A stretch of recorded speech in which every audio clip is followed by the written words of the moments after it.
Oi, gente. Hoje eu vou falar sobre economia contemporânea, baseado nos pesquisadores Josh Ryan Collins, Tony Greenham, Richard Werner e Andrew Jackson.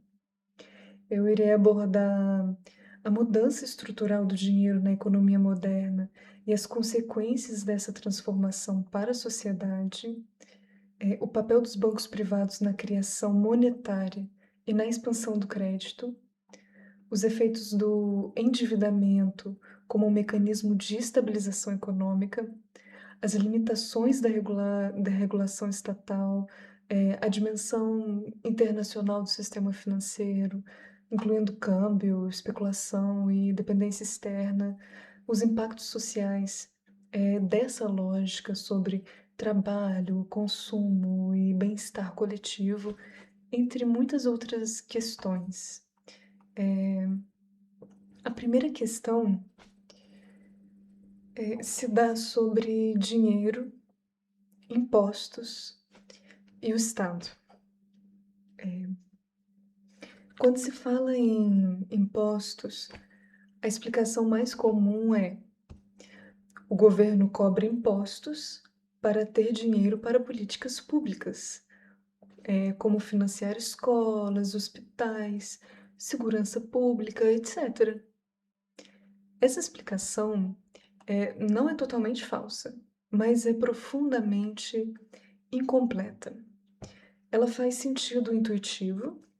É como se o governo funcionasse como uma família, que precisa primeiro receber salário para depois gastar.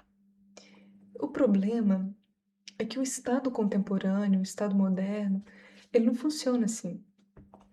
Para entender o papel real dos impostos hoje, precisamos antes entender o que é dinheiro e como ele é criado. Durante muito tempo, o dinheiro ele esteve ligado a algo físico e limitado, como ouro, prata, papel moeda lastreado em metal. Hoje, isso praticamente não é utilizado mais, pelo menos majoritariamente.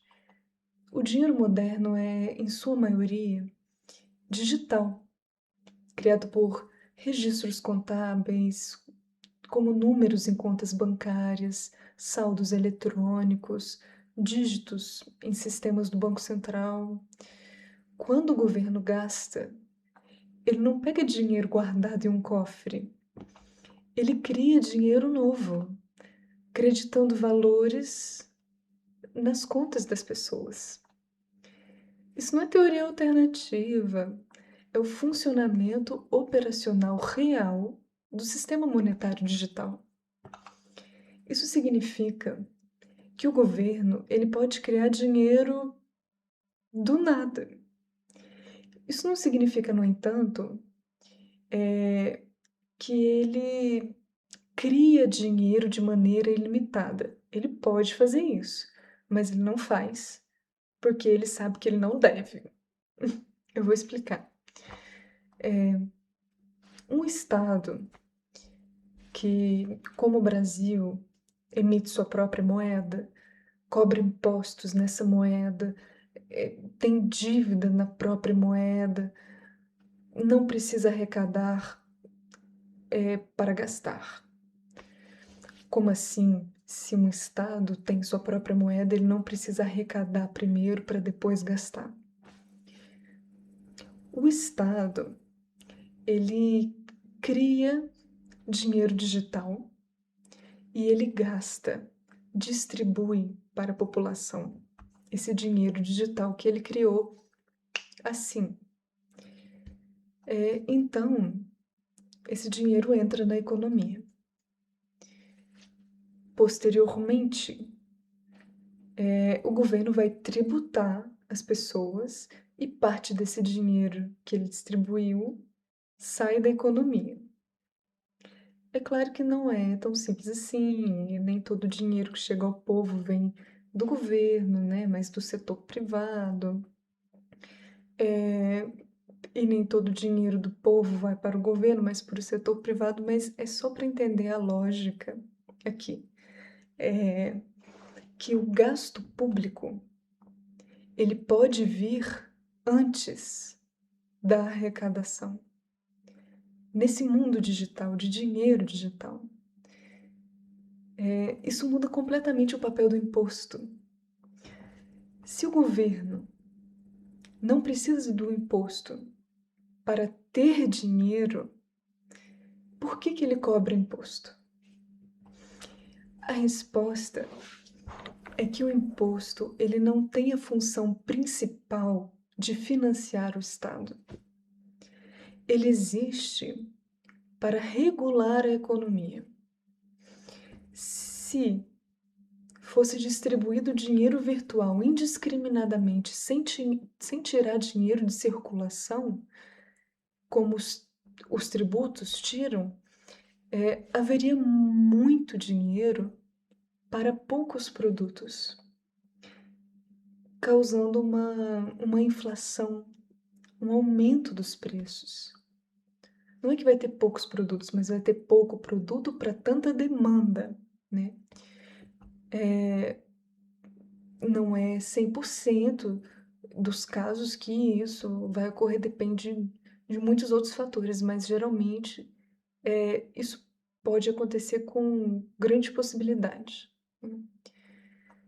É dinheiro demais competindo por poucos recursos. O imposto entra aqui como retirada de dinheiro de circulação para reduzir o poder de compra agregado, aliviando a pressão sobre os preços.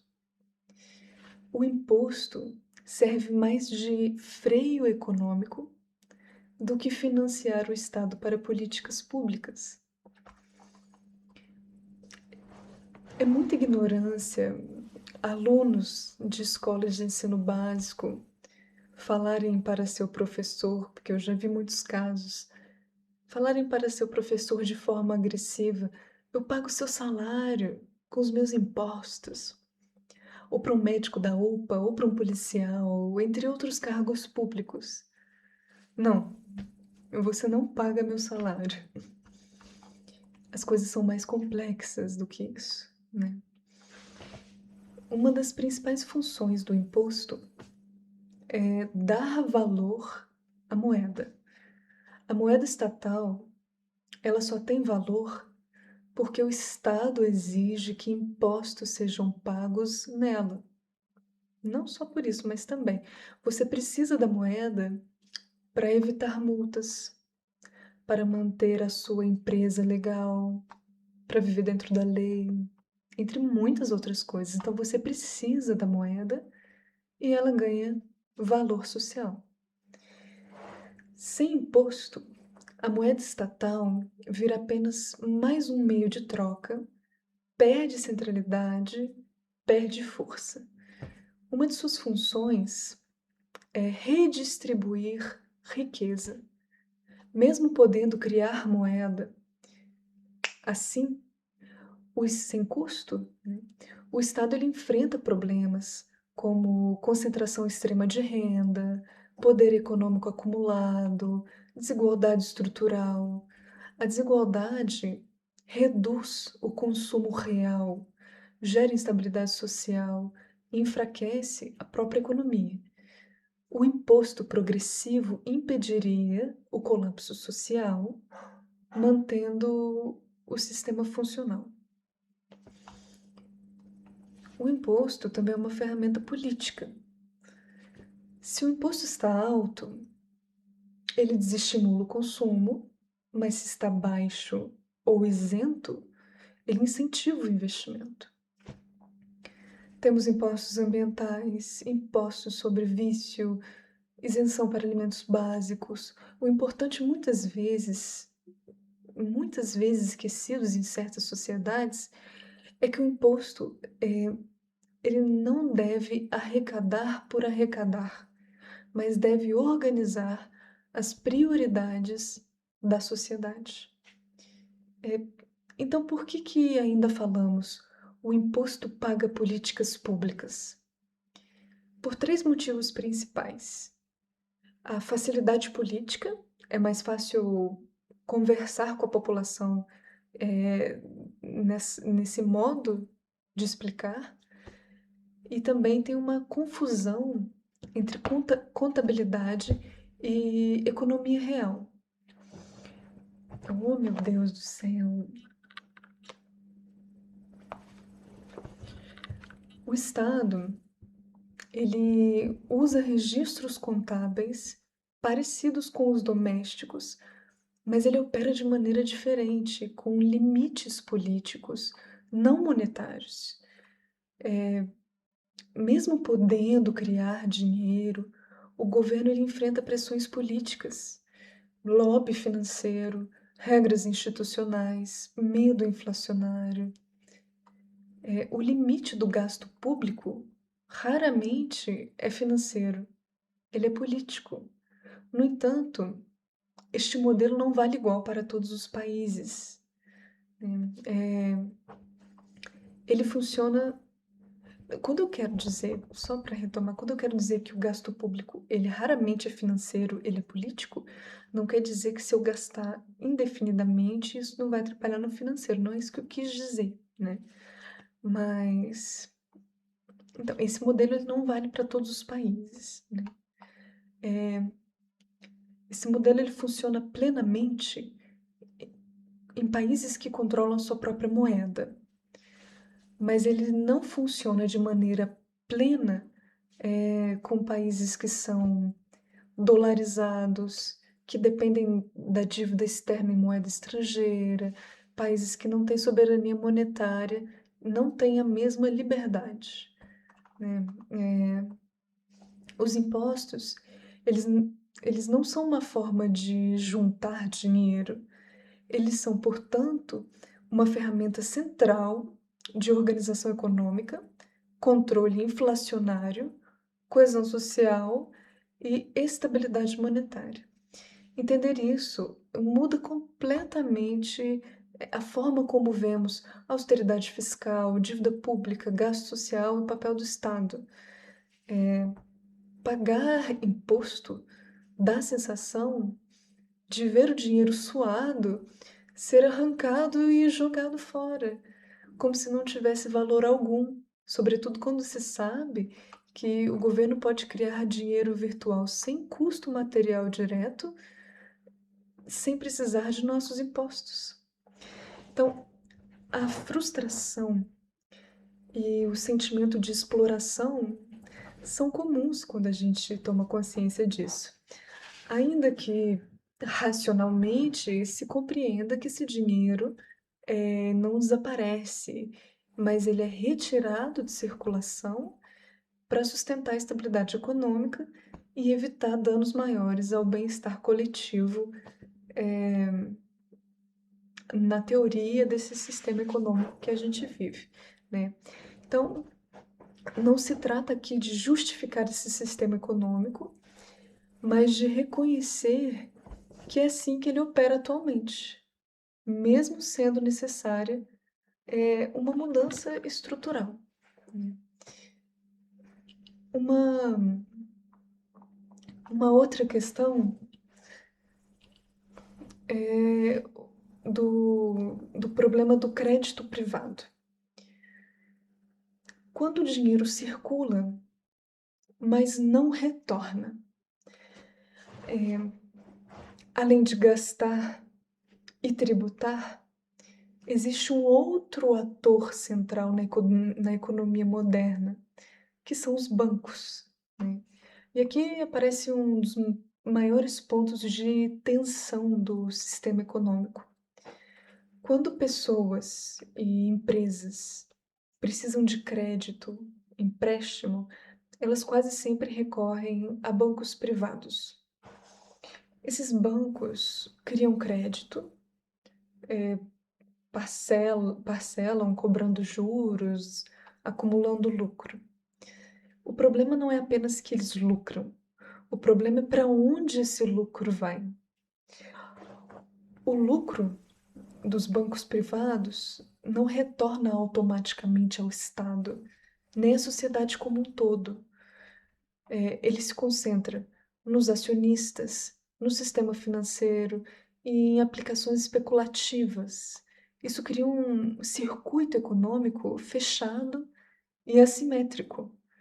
Então, com isso, como o crédito privado pode, então, desestimular a economia real? Essa é a pergunta que fica, né? E com economia real, eu quero dizer uma economia para o bem-estar do povo. Quando o crédito é caro, famílias consomem menos, pequenos negócios não investem, pessoas trabalham para pagar juros e não para viverem melhor. Ao invés de estimular produção e bem-estar, o crédito privado muitas vezes freia a economia, aumenta endividamento crônico e gera dependência financeira. O dinheiro circula, mas circula mal. Com isso, os bancos estatais, ou seja, os bancos do Estado, são socialmente superiores, né? Mesmo que superiores quer dizer melhores, né? Mesmo que o Estado não precise de dinheiro para gastar, o predomínio do crédito privado transforma o dinheiro em dívida permanente, desloca renda da economia real para o sistema financeiro privado e limita o bem-estar social, não por escassez monetária, mas por uma organização da circulação do dinheiro orientada ao lucro, na qual o endividamento do indivíduo não é um problema, mas um negócio para esse setor privado. É algo que bancos estatais, em princípio, não deveriam reproduzir, pois seu papel, diferente do banco privado, o papel do banco estatal deveria ser o desenvolvimento social e não a exploração financeira. Bancos estatais funcionam de forma diferente, ou deveriam funcionar, né? Porque não tem como objetivo central o lucro máximo, ou não deveria ter, né? Quando um banco é público, os juros pagos retornam ao próprio Estado. O crédito pode ser direcionado para setores estratégicos, o foco pode ser desenvolvimento, não especulação. Em termos simples, o dinheiro que você paga em juros volta para a sociedade, mesmo que de uma forma indireta, como falei no princípio, e não para um grupo privado. Isso permite crédito mais barato, prazos mais humanos e políticas anticíclicas, né? Emprestar mais em momentos de crise. Aí vem a pergunta: mas bancos estatais precisam ser realmente acessíveis, né? Isso realmente tem ocorrido? Só existir banco estatal não basta. Se o crédito público for burocrático demais, se as taxas não forem competitivas com outro setor, né? E se o atendimento for excludente. As pessoas elas continuam indo para o banco privado mesmo pagando mais caro às vezes. Então, para funcionar de verdade, os bancos estatais, eles precisam de juros mais baixos que os privados, linguagem simples, acesso real para a população comum e produtos pensados para a renda baixa e média. Então, a educação financeira, ela é um dos elos que faltam na sociedade. Mesmo com crédito público acessível, existe um risco enorme de endividamento sem compreensão, empréstimos feitos por desespero, contratos longos com juros acumulados. Sem educação financeira, pessoas pegam mais do que podem pegar, parcelam a vida inteira e ficam presas em ciclos de dívida. Então, educação financeira não é ensinar a investir na bolsa, né, de valores. É ensinar o que são juros compostos, o custo real do parcelamento, quando o crédito ajuda, quando o crédito destrói, e a diferença entre necessidade e armadilha financeira. Crédito sem educação, ele vira exploração. Um sistema justo precisa de moeda soberana, crédito público acessível e educação financeira popular. Sem educação financeira, mesmo políticas boas podem gerar dano, com o povo tornando-se refém de contratos que não entende. Crédito deve ser uma ponte para a autonomia, não uma corrente invisível. Se o Estado ele cria a moeda, regula a inflação e também organiza o sistema tributário, se ele faz tudo isso, mas deixa o crédito nas mãos do setor privado, os juros, então, eles drenam do povo a sua renda. Então, diminuem a renda do povo. Então, há uma perda de controle econômico real por parte do Estado. Pelo menos parte desse controle. A economia, ela deixa de servir a sociedade e passa a servir a dívida.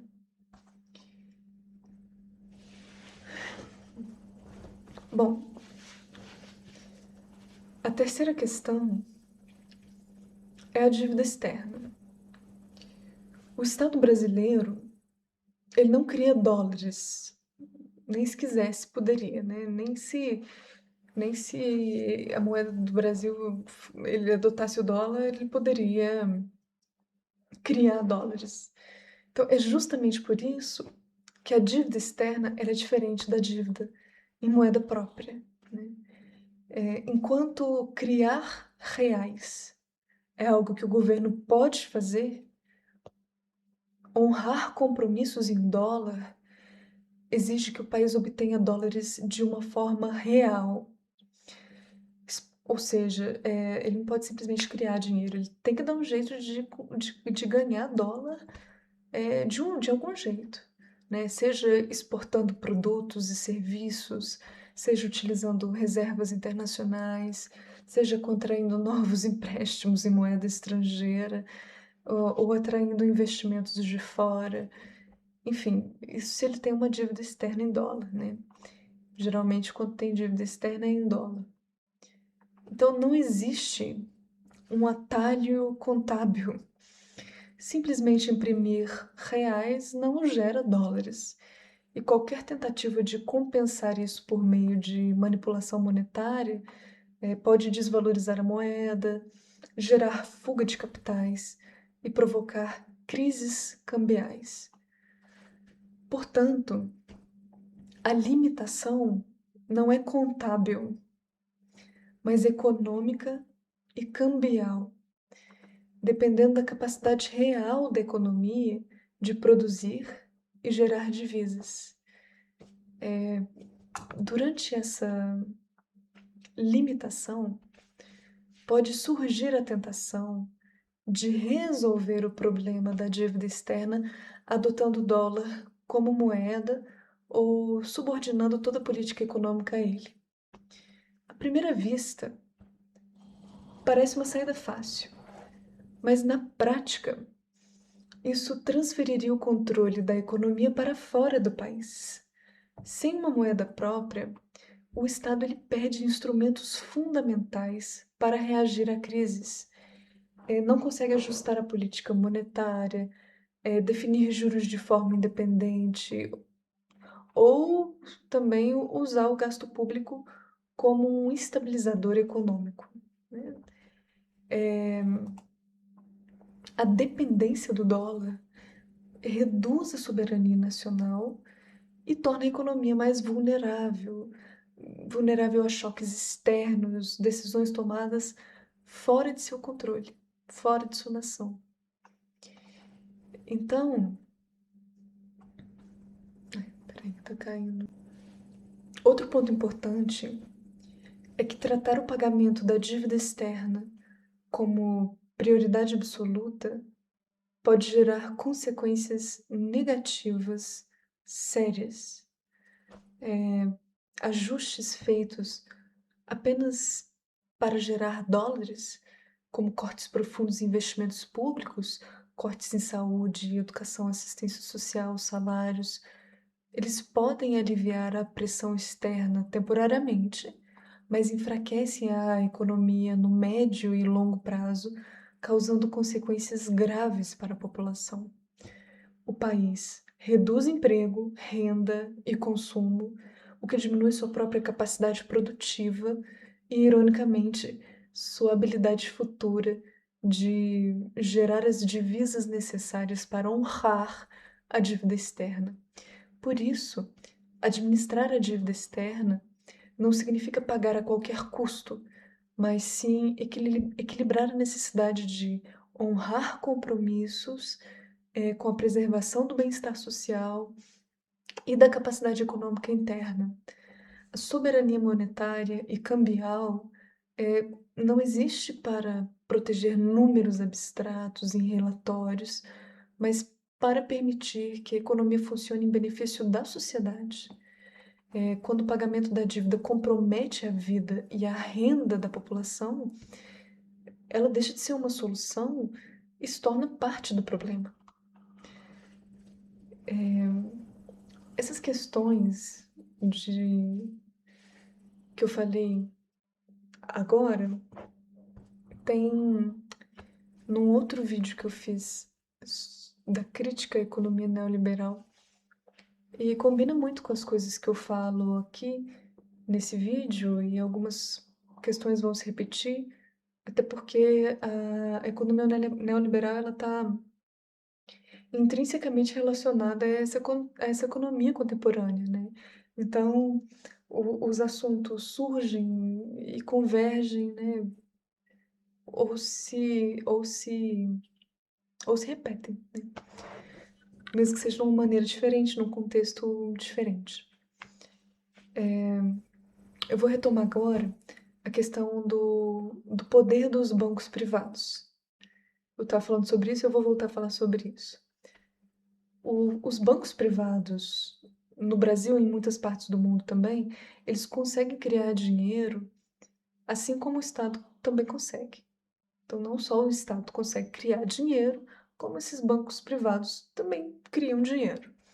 Esses bancos, no Brasil, devem respeitar algumas regras, como o Acordo de Basileia, que é um conjunto de regras internacionais que impedem os bancos é, de emprestar demais sem ter um colchão para absorver possíveis prejuízos, o que não muda o fato de que o crédito continua sendo criado por decisões desses bancos orientados ali ao lucro.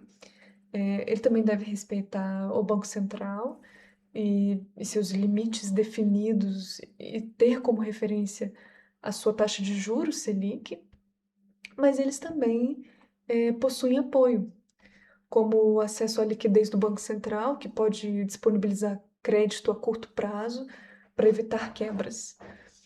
Conquanto, isso não muda o fato de que os bancos privados, bancos estrangeiros, têm liberdade de criar dinheiro e emprestar para a população e lucrar com isso. Quando um banco privado concede empréstimo, ele cria dinheiro, um dinheiro novo na forma de depósito nas contas dessas pessoas.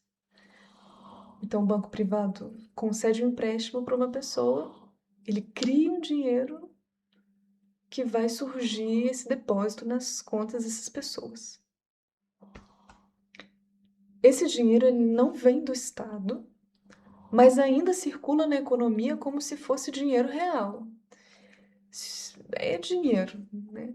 Então, se os bancos privados fizerem isso sem limite ou critério, acontece que a quantidade de dinheiro em circulação aumenta rapidamente, sem que o Estado controle diretamente. Isso pode gerar inflação, se o crescimento do crédito superar a capacidade produtiva da economia. O Estado perde parte do controle sobre política monetária e estabilidade econômica, porque grande parte do dinheiro em circulação está agora nas mãos do setor privado. Isso pode ocorrer por mais que os bancos privados tenham que obedecer a certas diretrizes estatais, seu alcance, ao controlar o mercado, o alcance estatal, ainda é limitado, né? O Estado não decide diretamente quanto crédito cada banco privado vai criar, para quem esse crédito vai, em que setor da economia, com quais prazos. O Estado não tem controle sobre esses bancos privados nessas questões. Isso pode desestabilizar a economia. Crédito fácil demais de bancos privados para pessoas e empresas que se endividam com uma dívida que cresce rapidamente, esse crédito ficará concentrado, com o lucro nos bancos, não voltando para políticas públicas para a sociedade. É um crédito mal regulado, né, que cria bolhas financeiras, crises cambiais e instabilidade cambial. Crises, instabilidade cambial, enfim. Mesmo que o Estado ele crie uma moeda soberana, a autonomia de criação de dinheiro pelo setor privado pode sobrecarregar ou contradizer as decisões do Estado, tornando difícil controlar a inflação, câmbio e crescimento. O Estado ele pode equilibrar esse problema, regulando melhor o crédito privado, definindo limites prudenciais, exigindo reservas, supervisionando empréstimos. Mas bancos estatais fortes, eles devem oferecer para a população, eles devem oferecer crédito a juros justos, né? Direcionado à economia real, que auxilie a vida da população. Mas os bancos estatais, eles também devem regular melhor os bancos privados, pois isso também é uma forma de cuidado para com a população, se os bancos estatais forem saudáveis para o povo, né? Portanto, o Estado cria a base monetária, controla impostos, gasto público, inflação. Bancos privados criam crédito, multiplicam dinheiro, mas com juros, lucro privado, risco social. E se o crédito privado crescer demais, o Estado perde parte do controle sobre o dinheiro na economia e pode gerar instabilidade, né? Só uma recapitulação. Bancos privados, eles não podem criar dinheiro sem limites, né?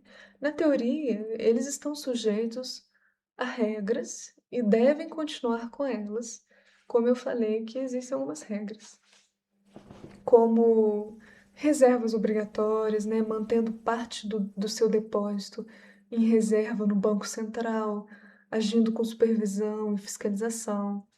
No entanto, não é suficiente o que ocorre apenas. Mas essas regras existem para proteger a estabilidade da economia, impedir bolhas e garantir que os bancos não façam apostas arriscadas que desestabilizem o sistema financeiro. Na teoria, é mais bonito, né, que o setor privado tem que obedecer a certas normas e regras. Mas na prática, há fuga das regras, né, com alguns bancos explorando ali brechas para expandir crédito rapidamente. A fiscalização é muito limitada, visto que o Banco Central ele hoje não consegue supervisionar todos os produtos financeiros complexos ali ao mesmo tempo. O lucro dos bancos privados muitas vezes vem de operações que não geram crescimento real, apenas movimentam dinheiro entre investidores. A pressão política, lobby, bancos grandes tendo influência, podendo reduzir a efetividade de regras ou atrasar a implementação de restrições, né. O resultado é que o crédito privado cresce muitas vezes acima do que seria saudável, aumentando o risco de endividamento excessivo, bolhas e pressão sobre a economia real. Mesmo que o governo possa criar moeda soberana, ele não controla o crédito privado diretamente. Isso significa que a inflação pode subir sem que o Estado queira, porque há muito dinheiro virtual criado pelos bancos. A política monetária do Banco Central, ela pode perder parte do seu efeito real. A população pode se endividar rapidamente, comprometendo o bem-estar social e capacidade futura de consumo. Portanto, os bancos privados, eles devem obedecer a diretrizes, mas na prática, a autonomia deles e a limitação da fiscalização criam um espaço de risco. E é por isso que a regulação e bancos estatais fortes são essenciais para equilibrar crédito, juros e estabilidade econômica. A quarta questão que eu falarei agora é aprofundar no âmbito do endividamento. O problema central desse sistema é que, para que a economia pareça estar em equilíbrio, a sociedade precisa viver sob o peso constante do endividamento. Como assim? O controle da inflação e da estabilidade econômica muitas vezes depende de manter as pessoas e empresas sempre devendo, seja por meio de crédito pessoal, financiamento, cartões ou empréstimos empresariais, enquanto os bancos privados criam lucro com juros e o Estado mantém o controle sobre a política monetária, a população arca com o custo direto, trabalha para pagar dívidas, acumula juros, tem sua renda comprometida e fica vulnerável a crises financeiras. Essa lógica cria uma contradição cruel. O equilíbrio macroeconômico não significa bem-estar social. Pelo contrário, ele é sustentado pelo endividamento, pelo consumo forçado e pela dependência contínua do crédito. A inflação pode ser controlada, o câmbio pode ser estabilizado, a política monetária pode funcionar, mas a custo de sacrifícios diários para a maioria das pessoas, que muitas vezes não têm acesso a alternativas reais para escapar desse ciclo. Em outras palavras, o sistema financeiro funciona como uma engrenagem. O Estado e os bancos extraem estabilidade e lucro, enquanto a sociedade entrega trabalho, renda e liberdade econômica em troca de permissão para consumir. O controle da inflação e da economia só se mantém enquanto a dívida individual permanece. E qualquer tentativa de se libertar desse ciclo, reduzir gastos, não tomar empréstimos, é punida pelo sistema. Menos acesso ao crédito, perda de oportunidades e menor participação na economia formal. Essa punição acontece porque, se toda a população reduzisse gastos ao mesmo tempo, a economia deixaria de girar, causando recessão, ou seja, empresas vendem menos, demitem funcionários, o PIB cai, todos sofrem consequências econômicas. O sistema depende, contraditoriamente, do endividamento e do consumo contínuo para manter-se estável nesse sistema atual. Isso expõe uma contradição estrutural. A sociedade não está realmente em equilíbrio. Ela está em constante ajustamento forçado para manter o sistema funcionando. A ilusão de estabilidade esconde um fato desconfortável. O bem-estar coletivo é subordinado não apenas à lógica do crédito e ao lucro privado, mas também a exigência de tributos altos e a necessidade de pagar por serviços que deveriam ser direitos básicos. A economia só funciona nesse sistema que a gente vive porque a população vive endividada e assume esses custos continuamente. Quando a população é explorada, endividada e sobrecarregada por tributos e custos de serviços básicos a um nível mais do que ela consegue aguentar, e com isso, ocorre dela perder a capacidade de pagar dívidas, consumir e gerar atividade econômica, isso não afeta apenas as pessoas, mas também os próprios bancos privados e o Estado.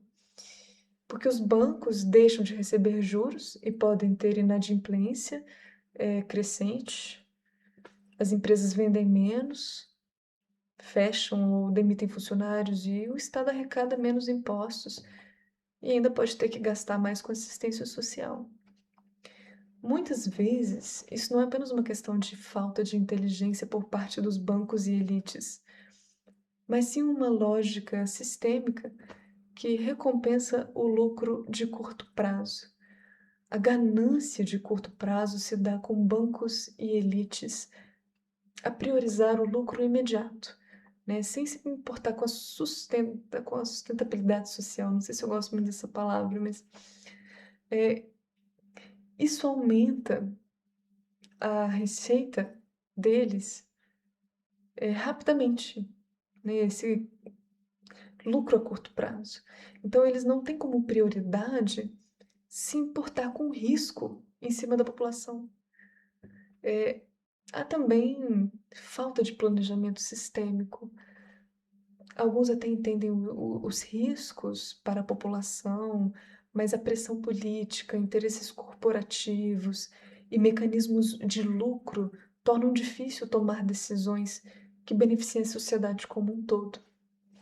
É um curto-circuito ali, né, entre interesse privado e bem-estar social. Não é exatamente falta de inteligência dos bancos, eles causarem o colapso da população e isso acabar os afetando, mas sim um sistema que recompensa a ganância e o lucro rápido, enquanto as consequências sociais aparecem depois, muitas vezes quando a crise já está instalada. Bom, na questão de mercados estrangeiros em um país, a questão vai se tornar mais nítida ainda nessa questão. A questão nessa questão. Se a população ela fica endividada, mesmo que o mercado estrangeiro nesse país não obtenha mais lucro imediato após esse acontecimento, ou seja, a população está endividada, o mercado estrangeiro que está ali naquele país ele não vai receber mais o lucro daquela população porque ela não dá conta mais de pagar. Mesmo que ele não tenha esse lucro imediato, esse prejuízo, nesse curto período de tempo, esse mercado estrangeiro pode simplesmente sair do país e investir em outro lugar. Ele sai com o capital que ele lucrou daquele povo e o sistema ele continua funcionando para quem lucra, enquanto a sociedade interna segue sobrecarregada. Para o Estado e empresas estatais, né, isso também gera problemas, crise econômica, falências, demissões em massa e cortes de gastos, porque não conseguem consumir, pagar tributos, né, à população, etc. Por isso, estatizar a produção é importante. Setores essenciais controlados pelo Estado garantem que a economia funcione para a população e não só para o lucro e fuga de capital. Mas há um outro ponto estrutural. Nesse sistema, acabar com as dívidas do povo não é tão simples, porque a dívida ela é um modo pelo qual o dinheiro é criado. Ou seja, não basta apenas combater os efeitos sociais da exploração e endividamento, é preciso repensar um novo sistema econômico para criar uma base que funcione para o bem-estar coletivo e não apenas para o lucro de alguns. Além disso, em situações desesperadas, esse povo endividado acaba dependendo de novos créditos para se reerguer, mantendo o ciclo de endividamento e vulnerabilidade. Eu vou falar um pouco disso, daqui a pouco. Primeiro eu vou dar um exemplo, né? Uma das preocupações centrais da população é gastos com aluguéis, por exemplo. Gastos com aluguéis, com moradia, né, com pagamento de empréstimos para construir casas ou comprar casas. É de um custo muito alto. O brasileiro sabe, né? No entanto, esse gasto ele enriquece o setor imobiliário, que é privado, e pouco dá retorno ao Estado, né? Sendo esse um dos maiores gastos do povo, assim, não estou generalizando, mas é um dos maiores gastos do povo e uma de suas grandes preocupações, isso gera um gasto que não favorece o desenvolvimento social. Se o Estado não investir em moradia, em acessibilidade do custo, a produtos para a construção civil, entre outros fatores, isso vai continuar impactando negativamente a economia. O setor privado, ele não é igual ao setor estatal, que tem a obrigação de determinar seu capital, ao povo, né, que tem a obrigação de destinar o seu capital a diminuir as desigualdades e melhorar o bem-estar social. O setor privado busca lucro especulativo, não produtivo ou social. E aqui entra uma quinta questão. O setor privado, ele tende a investir onde há menor risco de inadimplência. Ou seja, o setor privado, ele ajuda mais quem já possui capital para gerar ainda mais capital do que alguém mais pobre, que representa um risco maior de calote caso o empreendimento falhe. Então isso cria um ciclo, né? Quem já é rico fica mais rico, enquanto quem é pobre continua com pouco acesso a crédito, investimentos ou oportunidades, né? No entanto, são os mais pobres que são os mais tributados e têm que pagar mais dívidas. O dinheiro do pobre vai para as camadas mais ricas, muitas vezes, pois o que o setor privado recebe dos mais pobres, ele gosta de investir em quem já tem capital. Por isso, o setor privado sozinho, ele não consegue resolver os problemas sociais estruturais. E o Estado precisa intervir para garantir acesso a crédito, moradia, educação e outros direitos básicos de forma digna. É necessário também diminuir o custo de vida, investindo em transporte de qualidade, como metrôs mais rápidos e eficientes de longa distância, no estilo dos chineses, que a longo prazo causam baixo custo, ainda mais se forem movidos a energia que não dependa de combustíveis fósseis, como elétrica, solar ou nuclear, né? A reforma agrária, que aumentará a produção de alimentos, barateando o custo para o povo e aumentando a produção para exportação, gerando reservas internacionais, a autonomia de produção da nação, desenvolvendo parcerias comerciais internacionais mais saudáveis com outros países. Essas parcerias podem incluir centros de pesquisa e desenvolvimento científico-tecnológico, promovendo crescimento e aprendizado mútuo entre as nações. Uma reforma tributária mais eficaz, né, que tributa os mais ricos para tributar menos os mais pobres. Teve a importante reforma tributária agora com o novo governo, né, que não é suficiente, mas já ajuda muito. E se tentassem Se o governo tentasse que a reforma fosse mais eficiente ainda, com certeza não seria aprovado no Congresso Nacional, que é um outro problema, né, a ascensão da extrema-direita no Congresso Nacional brasileiro. Bom, tudo isso, ao diminuir o custo de produção e consumo, facilitaria uma produtividade mais saudável, né, com ganhos direcionados para o bem-estar social. Toda hora eu falo bem-estar social, né? Acho que eu bitolei nessa minha utopia.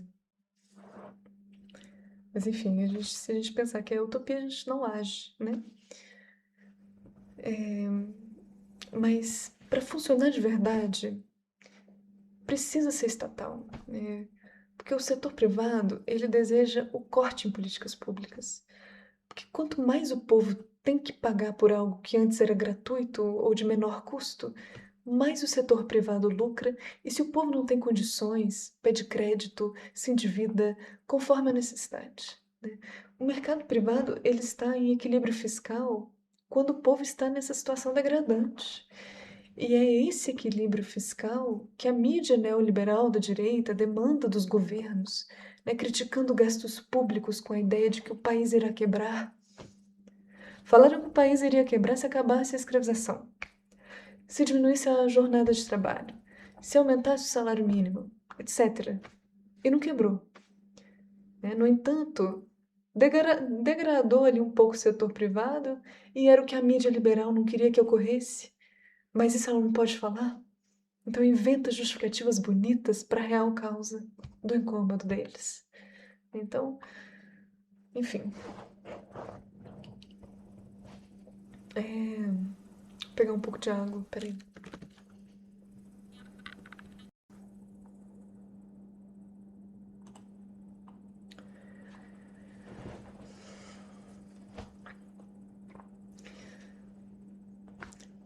A sexta questão são as ilusões de estatísticas sobre crescimento econômico. Não serão todas as estatísticas ilusórias, não vamos generalizar, né?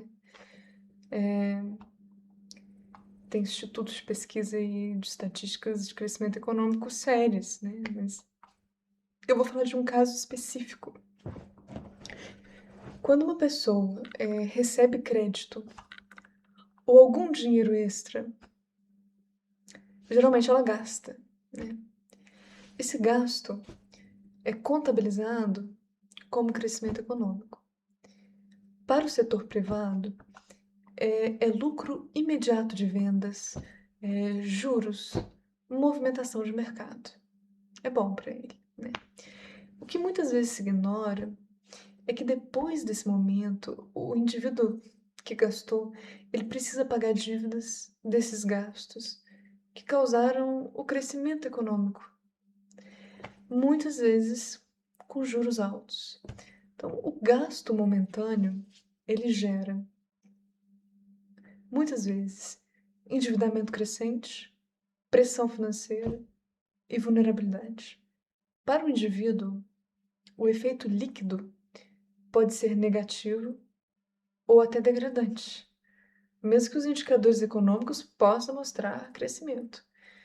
O ponto crítico é que a economia formal, ela olha para fluxos monetários agregados, não para a saúde financeira real de cada indivíduo. Assim, o sistema ele pode estar em crescimento, enquanto a maioria dos cidadãos está em sufoco financeiro. Exatamente o que mantém o ciclo de dependência e lucro privado. A sétima questão é que, para aprofundar um pouco mais nas características do modo de agir na economia, especificamente falarei agora sobre a compra alavancada. O que é compra alavancada, né? Eu vou dar um exemplo de situação. Supondo que uma empresa A quer comprar a empresa B. Em vez de a empresa A usar seu dinheiro próprio para comprar, ela não tem dinheiro. Então ela pega empréstimo para comprar a empresa B. O preço de compra da empresa B está inflacionado, ou seja, está mais alto do que o valor real da empresa. É claro, né? Se você vai comprar com crédito, com empréstimo, geralmente esse dono da empresa, ele pode ocorrer de vender por um lucro maior do que a empresa vale, um valor inflacionário. Então tem uma transferência da dívida. O dinheiro do empréstimo entra na empresa comprada, mas não como lucro, e sim como dívida. Isso significa que agora a empresa B passa a dever o próprio dinheiro que acabou de receber para financiar a sua própria compra. Ora, a empresa A não possui dinheiro para comprar. Comprou com empréstimo e precisa quitar essa dívida. Tendo agora adquirido a empresa B, tem uma empresa, portanto, endividada. A consequência é que a empresa B, ela precisa agora gerar um lucro suficiente para pagar essa dívida.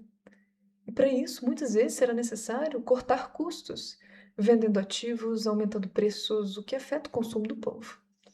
Então, a nova dona dessa empresa, que comprou praticamente no crédito a empresa, ela fica com uma empresa sobrecarregada pela dívida, né? Uma dívida maior que o custo da própria empresa, sendo então pressionada a gerar um caixa rápido, né? E os riscos vão recair sobre os funcionários, sobre os fornecedores, as operações diárias. Se tudo correr bem, a compradora lucra muito. Mas muitas vezes será necessário que a empresa adquirida, para não falir e a dívida recair sobre a dona da empresa, que ela tenha que fazer cortes, direitos trabalhistas, né, para poder lucrar ainda mais. Então isso gera muito sofrimento para os trabalhadores,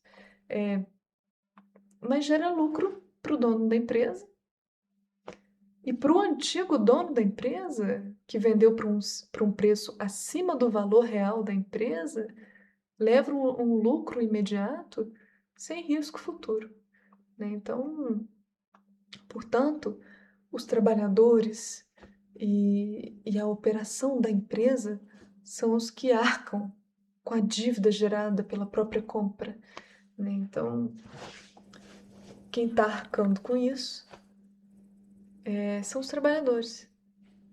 Não é aquela que pediu o empréstimo e comprou a empresa, né? Recai, o peso recai em cima deles.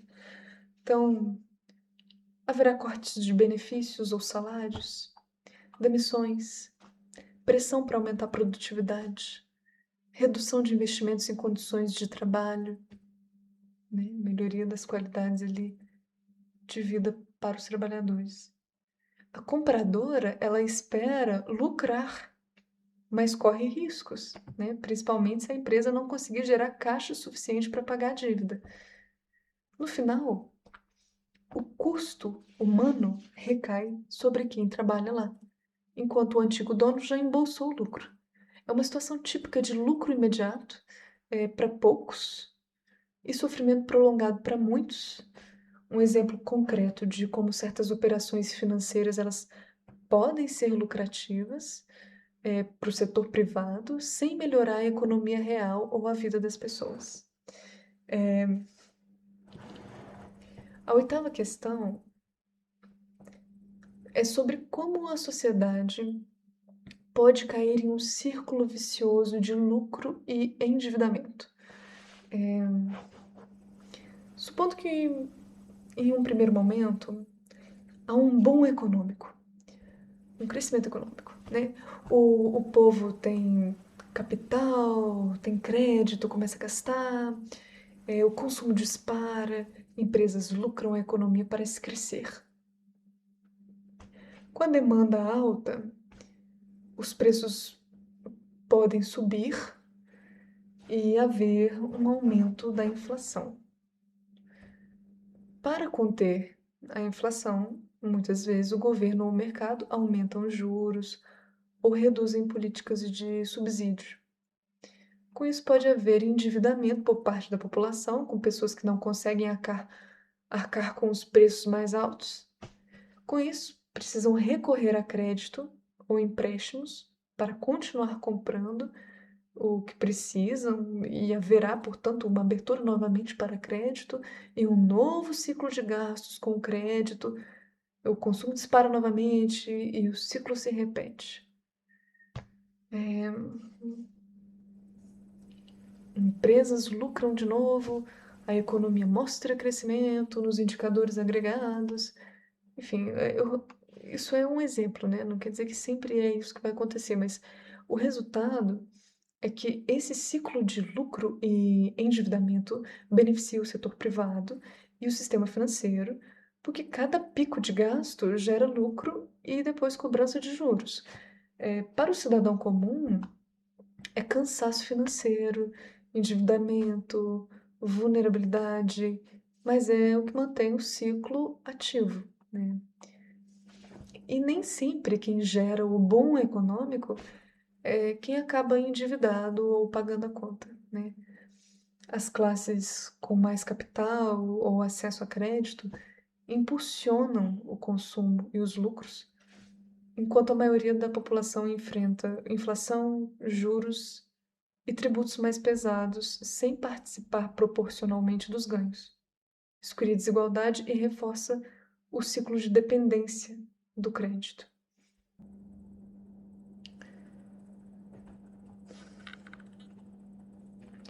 A nona questão é a diferença de tratamento que os bancos estatais dão para empresas privadas em contrapartida ao tratamento que os bancos estatais às vezes dão para os indivíduos. Supondo que uma empresa precise de dinheiro para investir, mas não tem todo o capital. Então, ela pede empréstimo no mercado, vendendo títulos de dívida e prometendo devolver com juros, né? O problema é, se os investidores acharem a empresa arriscada, eles cobram juros muito altos, no sentido de, se eu emprestar, quero muito retorno, porque pode dar ruim. Com isso, o Banco Central, ele pode entrar e comprar esses títulos, e como o Banco Central comprou, agora mais gente comprará a dívida, possivelmente. Com mais compradores, a empresa não precisa oferecer juros tão altos, porque já tem quem compre. Então, a empresa, ela paga menos juros, com um crédito mais barato, podendo investir mais, crescendo, empregando gente, etc. Isso mostra que o Estado, via Banco Central, ele pode conseguir proteger empresas grandes e manter a economia funcionando. Mas o Banco Central, ou bancos estatais, eles não oferecem o mesmo cuidado direto com os indivíduos comuns, né? Para empresas, crédito barato, juros menores, risco reduzido, estímulo para investir. Os indivíduos comuns, eles não têm esse amparo caso entrem em risco de endividamento, como essas empresas têm. Ou seja, o sistema, ele favorece quem já está no mercado financeiro. O sistema, então, ele repassa a maior parte, dos riscos e custos para os cidadãos comuns. Se uma empresa grande vacilar, eu seguro. Às vezes o banco estatal é assim. Mas se você, cidadão, vacilar, paga sozinho. Não era para ser assim, né? Mas geralmente isso pode acontecer muito. A 10ª questão é um caso interessante sobre desvalorização da moeda. A desvalorização da moeda é problemática, preocupante, mas há casos específicos em que ela pode não ser tão negativa assim. Mas, pelo amor de Deus, presta atenção no que eu vou falar pra não sabe aquelas pessoas que pega só a pessoa falando só um fragmento? Fala assim: "Nossa, olha o que que ela falou".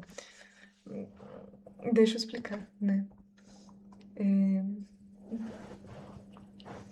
Quando a moeda de um país vale menos em relação a outras moedas, por exemplo, $1 valia R$ 5 e agora $1 passa a valer R$ 6, desvalorização, né. Isso gera efeito nas exportações, barateando o preço dos produtos brasileiros para mercados estrangeiros. Por exemplo, um produto custa R$ 60. Se você for passar para dólar, o dólar, né, $1 vale R$ 5.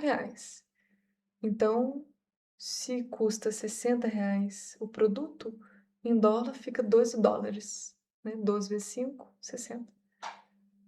Se o dólar sobe, se o real sobe para 6, né, então $1 agora vale R$ 6, a moeda desvalorizou.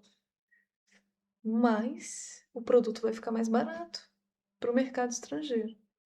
Por quê?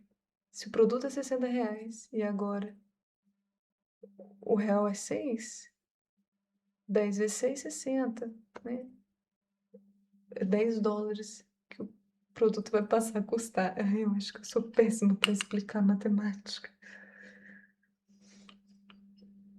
Mas enfim, o que eu quero dizer é que se o real é desvalorizado em relação ao dólar, isso abaixa o preço dos produtos para o mercado estrangeiro.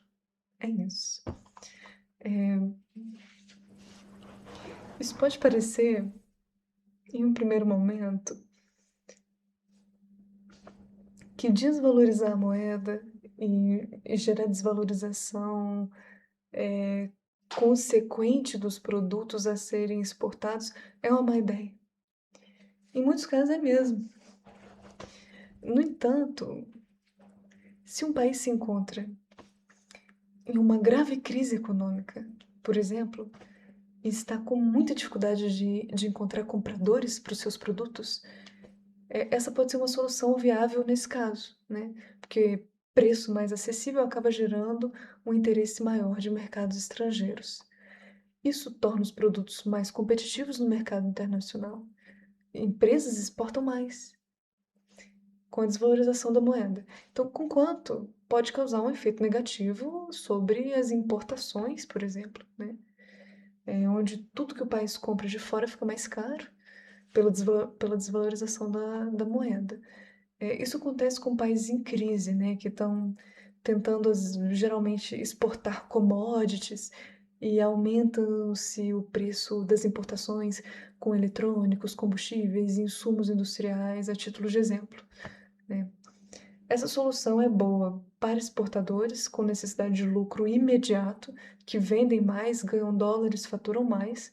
No entanto, afeta consumidores locais que compram importados, os preços internos também podem subir com inflação. Resumindo, não é bom para importação vender moeda, não é bom para importação vender moeda de reserva no mercado para desvalorizar a moeda, mas pode servir como medida desesperada numa crise econômica para atrair comprador externo, e receber lucro mais imediato, né. É como um remédio amargo. Pode salvar a economia de forma temporária, mas dói para a população local. Não é positivo no sentido geral, mas uma ferramenta estratégica ali para estimular exportações em momentos de aperto, né. Ainda sobre o valor de uma moeda, há uma outra face dessa moeda, a face mais sombria. É o mercado que define o valor de uma moeda em relação ao dólar, baseado em várias questões muito questionáveis, né. Então, não é para tanto o sofrimento que nosso real está desvalorizada em relação ao dólar, por mais que isso nos gere problemas. Digo no sentido de sofrimento de nos culpar completamente. O que quero dizer é que, para real sofrimento, é quando nos aprofundamos no problema do câmbio. Há uma especulação do mercado do câmbio de uma moeda para outra em transações comerciais entre países. O mercado que dita a moeda mais valorizada e a mais desvalorizada, ele dita de acordo com que nação é mais procurada, entre outros padrões questionáveis. É nessa questão que está o problema. Porque o mercado que estrutura esse padrão se importa com a especulação e não com o desenvolvimento saudável através de cooperação comercial entre países. O sofrimento real do câmbio não vem apenas da desvalorização ou valorização isolada do real, mas da lógica especulativa do mercado global, que trata moedas como ativo financeiro para lucrar e não como ferramenta de comércio e desenvolvimento global saudável. Essa instabilidade cambial entre as moedas gera lucro e juro especulativo no mercado que vai para o setor privado e não favorece os estados, né? Países mais pobres, com essa instabilidade cambial, têm que aumentar a produção e desvalorizar sua moeda para vender. Eu falei dessa necessidade em períodos de crise, mas isso afeta a população. Sobrecarrega a labuta, o trabalho do povo e a qualidade da renda, né? Essa desvalorização da moeda, essas taxas, não, essas transações comerciais, esses câmbios, né, de troca de moedas, quem faz isso muitas vezes são bancos internacionais, né? Por isso que eu falei que há muito lucro especulativo. Então, se um Estado ele vai contra esse mercado cambial especulativo, buscando uma soberania nacional mais digna, ele pode sofrer com bruta desvalorização da moeda. Estados-nações que são mais fantoches desse mercado especulativo e dependem mais dele ou ajudam-no a ditar as normas, eles podem aplicar sanções a esses países que vão contra esse mercado especulativo.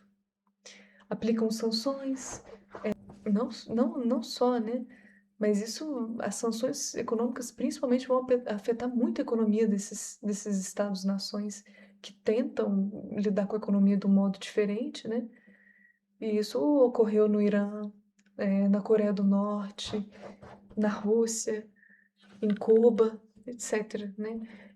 Quem fez isso com eles foram os Estados Unidos, que têm técnicas agressivas além destas, né? Como as taxações atuais abusivas que temos presenciado.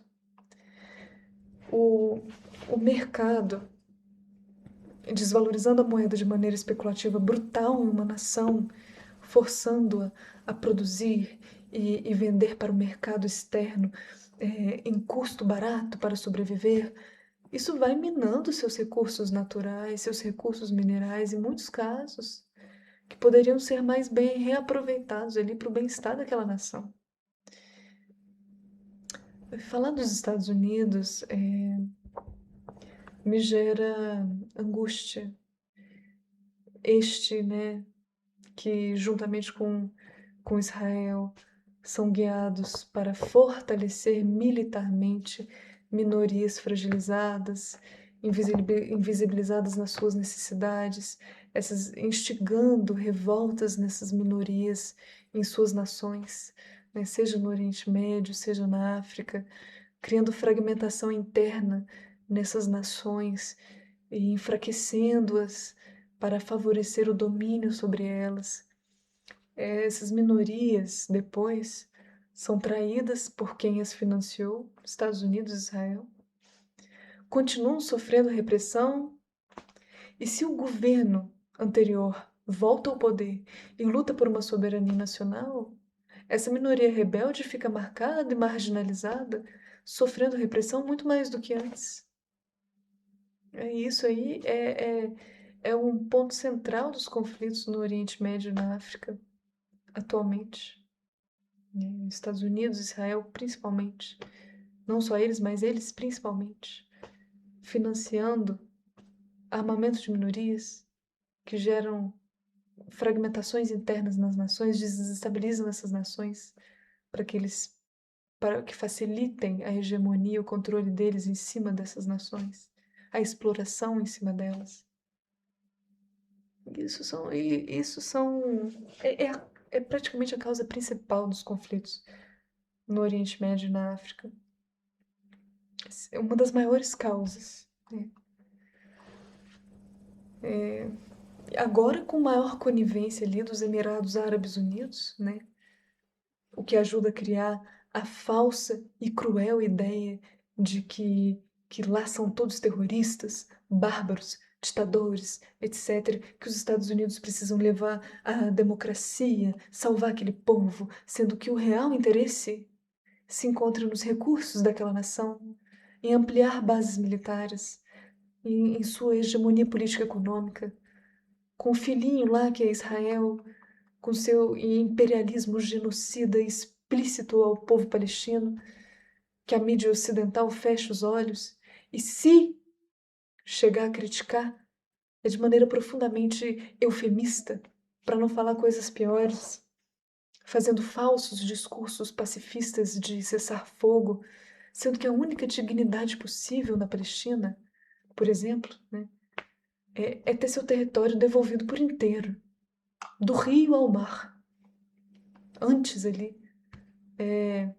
da criação do Estado de Israel, uma Palestina unificada, multiétnica, com tolerância e diversidade, sem segregacionismo. É possível? Talvez no passado fosse mais fácil, né? Agora é difícil.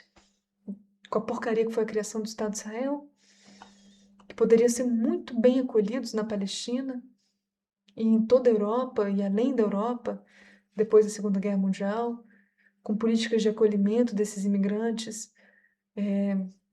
judeus com formação de comunidades para criar um senso de identidade étnica saudável, ao invés de favorecerem o crime, que é o sionismo.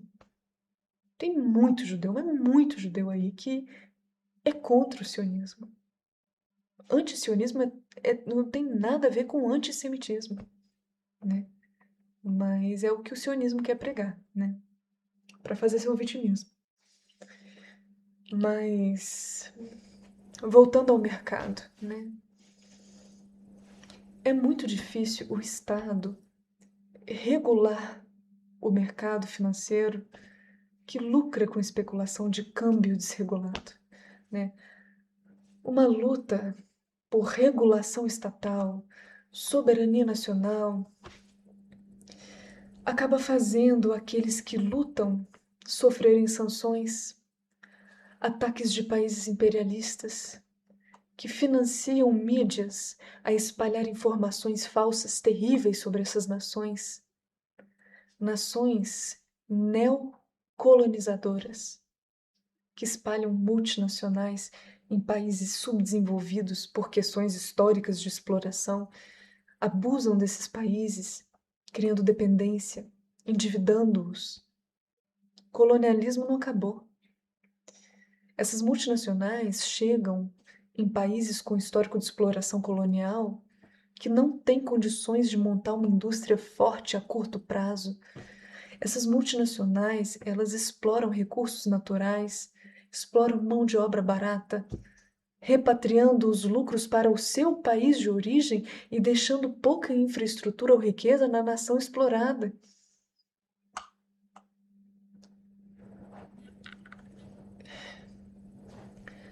Dívidas externas do FMI, o Fundo Monetário Internacional e do Banco Mundial, muitas vezes obrigam governos a adotar políticas econômicas que beneficiam credores estrangeiros, muitas vezes em detrimento da população local, com pressões psicológicas para pagamento de dívidas externas que esses mesmos bancos internacionais ajudaram a causar.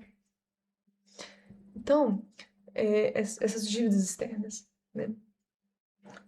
Embora o FMI e o Banco Mundial concedam empréstimos para ajudar países em crise, esses financiamentos frequentemente vêm acompanhados de condições rígidas, como corte em gastos sociais, privatizações e abertura de mercados. Essas medidas podem enfraquecer a economia interna, reduzir a capacidade do Estado de arrecadar e aumentar o desemprego, dificultando o crescimento necessário para pagar a dívida. Além disso, os empréstimos, eles costumam ter juros e prazos que levam a uma renegociação constante, fazendo com que os países contraiam novas dívidas para pagar as antigas, aprofundando o endividamento. Assim, as próprias instituições que emprestam acabam contribuindo para a piora do problema que dizem resolver. Ocorrem acordos comerciais desiguais, que mantêm países subdesenvolvidos, não gosto dessa palavra, mas mantém países subdesenvolvidos dependentes da exportação de matérias-primas e importação de produtos industrializados, causando um déficit na balança comercial. Porque commodities têm um valor de custo mais baixo, geralmente, do que produtos industrializados, né? Mais manufaturados, digamos assim. Vemos aqui que não depende unicamente da nação o melhor desenvolvimento econômico, mas há de se ter, conjuntamente, luta anti-imperialista e anti-mercado neoliberal. Esse mercado que força os países que lutam por desenvolvimento a exportarem e exportarem para pagarem suas dívidas, nem que seja cortando políticas públicas para o povo, o que piora o bem-estar social e o desenvolvimento econômico digno dessas nações. Mesmo com essa violência, vê-se atualmente uma tentativa mais forte de soberania desses países em luta por desenvolvimento, com mais autonomia de produção, parcerias comerciais, em câmbios para além do dólar. E isso tem assustado o imperialismo, principalmente os Estados Unidos, né? Fazendo com que ele se fortaleça nesses últimos tempos. O, o- Ele tenta se fortalecer, né? Com medo de perder sua hegemonia. Mas só do imperialismo se sentir ameaçado, sentir que precisa intensificar a sua tentativa hegemônica, colonizadora, já pode ser um positivo sinal para o seu declínio, né? Assim esperamos, né? Mas não se pode dizer isso com certeza.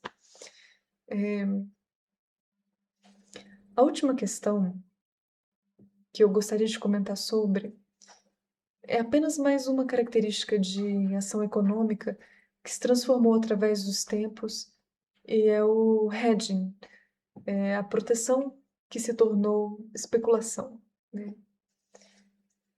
Bom, o que é o hedging? O hedging é uma ferramenta financeira que serve proteção contra riscos de preço. Pensem, por exemplo, em um agricultor que planta trigo. Ele não sabe o quanto o seu produto vai valer na colheita, porque o preço ele pode subir ou ele pode cair. Para se proteger dessa incerteza, ele pode fazer um contrato que garanta que o preço futuro, mesmo não, garanta um preço futuro mesmo antes de colher. Demorei para refletir a minha analogia, então eu vou recapitular. ele planta trigo. Ele não sabe, o quanto vai valer o seu produto quando ele for fazer a colheita. Pode valer bastante, pode valer pouco. Então, por conta dessa incerteza, ele vai fazer um contrato que garante um preço futuro fixo, mesmo antes dele colher. Então, nesse caso, se o preço do trigo cair, o agricultor está protegido, ele recebe um valor que cobre os seus custos. Se o preço subir, ele perde a oportunidade de ganhar mais. Porém, a ideia de hedging é justamente abrir mão de um pouco do lucro para ter segurança, né? Caso ele perca lucro e receba essa cobertura dos custos. Isso ajudava a organizar a produção e a economia, porque permitia que empresas e produtores planejassem seus gastos sem o risco de falir por causa de flutuações inesperadas. No entanto, a partir ali dos anos 60, o hedging, que era usado quase exclusivamente com produtos físicos, como commodities agrícolas, petróleo ou metais, passa a utilizar então produtos abstratos. O mercado financeiro, então, ele cria contratos abstratos, chamados ali de derivativos, que não necessariamente envolviam um produto real, físico. Era um produto abstrato. Peraí que eu vou beber água. Esses novos instrumentos irão permitir a proteção ou a aposta em moedas, taxas de juros, índices de ações e outros ativos financeiros. Isso representava uma grande mudança, né? O hedging deixou de ser uma ferramenta de proteção ligada a algo concreto e passou a ser usado também para especulação. Então, se intensifica o perigo da abstração financeira. Quando os contratos eles deixam de se basear em produtos reais, a economia pode se fragilizar. O valor desses instrumentos passa a depender mais de expectativas e apostas de mercado do que de oferta e demanda reais. Isso cria bolhas financeiras, instabilidade e crises sistêmicas. Em resumo, o hedging ele começou como uma proteção necessária para produtores e empresas, mas a partir dos anos 60, então, a abstração financeira transformou esse mecanismo em uma ferramenta de especulação, onde o valor ele depende mais de apostas do que de realidade econômica, fragilizando os estados e os sistemas financeiros. Só para finalizar, eu vou dar um exemplo, né? Um exemplo clássico, que é a crise de 2008, né, que começou ali nos Estados Unidos e foi uma crise financeira global, né, causada principalmente por um exagero no mercado de hipotecas, né, que é um empréstimo que uma pessoa faz, não, que é um empréstimo que uma pessoa recebe, né, para comprar uma casa. Pagando de volta ali em parcelas mensais, acrescida de juros. Os bancos, eles começaram a dar muitas hipotecas para as pessoas que não tinham tanta condição de pagar, mas não houve uma política conjunta para que essa população tivesse condições de vida saudáveis para pagar esses empréstimos de maneira digna. Com isso, muitos compradores das casas não conseguiram pagar suas parcelas. E os bancos, eles não ficavam com o risco de as pessoas não pagarem. Ao invés disso, os bancos juntaram muitas dessas hipotecas em pacotes e venderam para investidores como se fossem produtos seguros, mesmo não tendo certeza se as pessoas iam conseguir pagar. Então, esses pacotes funcionavam como apostas sobre se as parcelas iam ser pagas ou não. bancos e investidores que compraram esses pacotes perderam muito dinheiro, né. Algumas instituições grandes quebraram, isso causou uma crise de confiança, né, a maioria não queria mais emprestar dinheiro, e a economia real ela começou a travar, pessoas perderam empregos, casas, investimentos, foi uma reação em cadeia, né. Eu não vou aprofundar o assunto aqui, que eu já estou falando demais. Mas resumindo, o mercado então ele passa a ser movido mais por apostas e expectativas do que pelo valor real de imóveis ou empresas.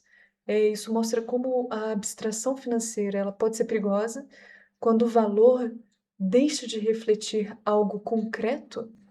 Quando isso acontece, o sistema inteiro ele pode desmoronar. O hedging, que nasceu como uma proteção para riscos reais, ele acabou se tornando parte desse mecanismo de especulação, mostrando como instrumentos financeiros podem perder sua função original e gerar crises. Então é isso, né? Hoje eu falei e tentei mostrar aqui que o dinheiro moderno ele não é mais aquilo que conhecíamos por milênios, né? Ele deixou de ser físico, limitado e passou a ser abstrato, criado digitalmente pelo Estado e pelos bancos privados. Essa mudança recente, né, ela tem consequências profundas na sociedade. Ela torna o mercado mais incerto, porque agora o dinheiro pode ser criado assim, né, pode ser retirado de circulação conforme decisões políticas e financeiras, eh, altera a relação entre Estado, sociedade e setor privado. Transforma completamente a maneira como pensamos em impostos, né, que foi o que eu falei no começo do vídeo, a maneira como pensamos crédito, dívida. Compreender essa magnitude de mudança é essencial.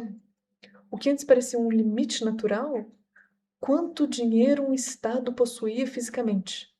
Agora é moldável, abstrato, depende de regras, poder, decisões humanas. Reconhecer essa realidade muda nossa percepção sobre o papel do Estado, a função dos impostos, o impacto do crédito privado e os riscos e oportunidades do mercado financeiro. Não se trata apenas de teoria, né? É sobre a vida das pessoas, sobre bem-estar, sobre desigualdade, sobre como nossa sociedade organiza o fluxo de riqueza, né? Entender o dinheiro abstrato é entender que a estabilidade econômica tem exigido da população global sacrifícios. É mais que urgente repensar um novo modo, de economia global, que tenha como objetivo principal proteger a população e criar um sistema que funcione de fato para todos, e não apenas para poucos privilegiados. É isso. Economia é um assunto que eu gosto muito, mesmo sendo historiadora, é um desejo que eu tenho de, com o passar da minha vida, me dedicar a essa área, e que eu estudo com muito carinho, né? E tenho que a intenção de educar, né? Educadora que sou, não como certezas, mas de fato é uma percepção realística da sociedade em que a gente está inserido, que há muito de que se aprofundar e complexificar esse assunto, mas eu já falei demais aqui, deixa para um próximo vídeo. Então é isso.